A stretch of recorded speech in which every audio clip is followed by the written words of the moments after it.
Canadian Prime Minister Mark Carney is kicking off his first day of talks in China. It's the first visit by a Canadian leader in almost a decade. Did Carney get what he wanted from Beijing, and what challenges come with Canada's balancing act between the U.S. and China? NTD's Juliet Song has more. No major breakthrough for Mark Carney's first-day talks in China. After meeting with China's Premier Li Qiang, both sides agreed to boost cooperation on clean energy. But Beijing stopped short of promises to buy more Canadian oil and liquefied natural gas, one of Carney's top goals. Carney's here to reduce dependence on the U.S. He also pledged to double Canada's non-U.S. trade over the next decade. Canada has long been one of the U.S.'s closest allies, but relations soured after Trump increased tariffs and suggested Canada should become the 51st state.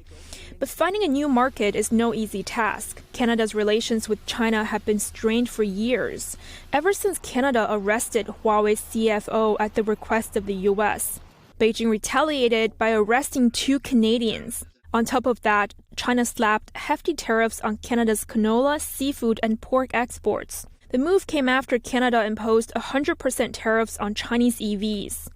Vina Najibullah, an expert on Canada-China relations, told CBC that if Canada wants to lift the tariff, it would likely involve discussions with the U.S. That's because Canada's auto sector is closely integrated with the U.S. and Mexico. Canada's industry minister said negotiations over auto tariffs are still ongoing.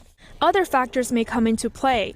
Najibullah said China would likely use trade to get Canada to agree with Beijing's narratives on issues like Taiwan. Meanwhile, 2 Canadian lawmakers ended their trip to Taiwan earlier this week, just ahead of Carney's trip. They said the timing was meant to avoid confusion with Canada's foreign policy. Canada also has its own issues with China. Former Prime Minister Justin Trudeau has said China tried to meddle in the last 2 Canadian elections. Over 75% of Canada's exports goes to the U.S., while only 5% go to China. Canada also relies heavily on the U.S. for its national defense, making it a difficult balancing act for the country. Carney is set to meet with Chinese leader Xi Jinping on Friday. Juliet Song, NTD News.